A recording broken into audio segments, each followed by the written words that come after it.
Hi, as a part of the selection series or playlist, we have conducting kickoff calls and debrief sessions, and that's what this recording is about.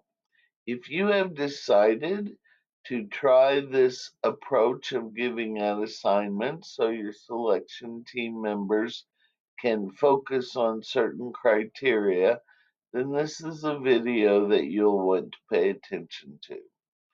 So, the kickoff call obviously kicks everything off.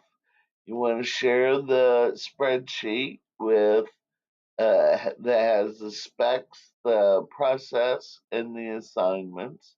You want to walk through the specs and highlighting the top, say, six especially. Walk through the process so everybody knows where they are in the sequence. This is where you ask for time. Are there any vacations scheduled that you should be aware of? And how flexible can they be with their calendar? Ideally, that the selection team members say, "You schedule the interview and I will make it." If they can't be that flexible, maybe they can offer windows of time that could be just scheduled. The least preferred is simply making uh, the people that are arranging and scheduling the interviews to your calendar, because you still have to work around all the meetings that you have.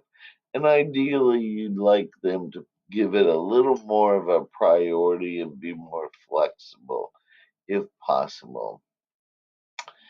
You may want to have an agenda or some explanation in a written document for the kickoff call. I have given you an example of one for a sales and revenue VP. If you're on my website, you simply go to that document, kickoff and debrief agendas. If you're on my YouTube channel, check below under description and there will be a link to that document. You'll notice on that document that we doubled up on interviews because there were so many people involved.